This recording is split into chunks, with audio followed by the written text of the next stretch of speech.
Welcome back. In the last two videos, you learned what keys are and how to identify them.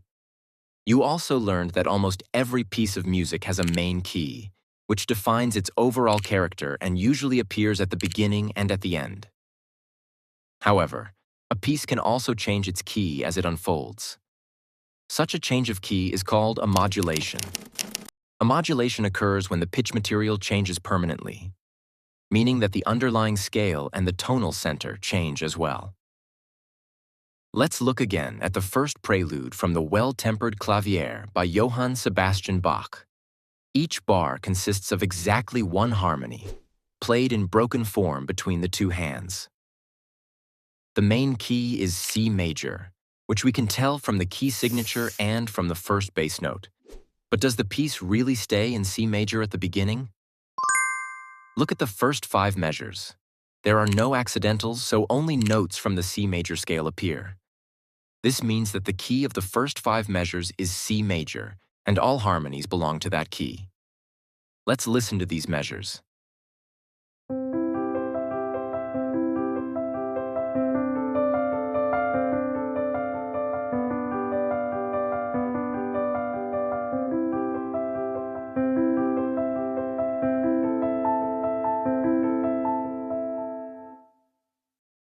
In measure 6, a note appears that does not belong to C major, F sharp.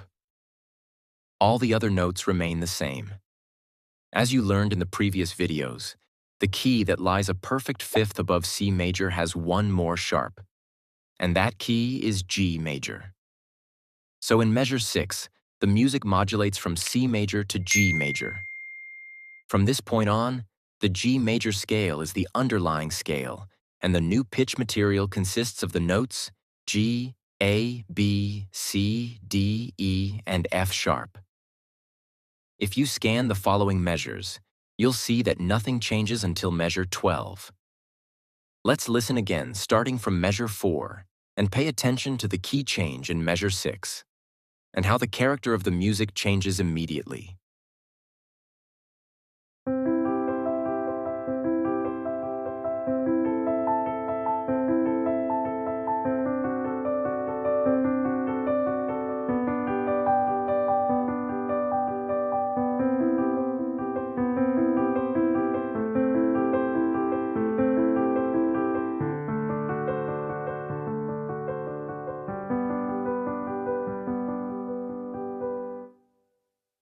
Now look at measure 12. 2 new accidentals appear, B flat and C sharp. As you learned in the video on relative keys, flats and sharps often appear together in minor keys, where the raised 7th degree functions as a leading tone. If C sharp is the raised 7th degree, then D would be the tonic. Could the new key from measure 12 be D minor? Let's check the notes of the D minor scale. D, E, F, G, A, B flat, and C, or C sharp as the raised 7th. B flat and C sharp fit. However, in measure 10, we still heard an F sharp, which does not belong to D minor. But in measure 13, an F natural appears again. At this point, it becomes clear. We are now in D minor. Sometimes, a modulation only becomes clear after a short time, once the full set of scale tones has appeared. Listen again to the entire passage from measure 10 onward, and pay attention to the shift to minor in measure 12.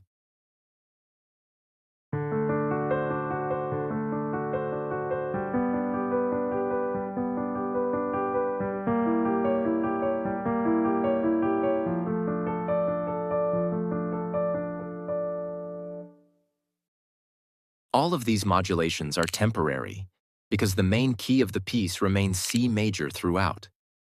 In some pieces, however, the main key itself can change, usually indicated by a change of key signature. A particularly common case is when the tonic stays the same but the scale changes from minor to major. For example, when a piece in C minor continues in C major and the key signature is cancelled.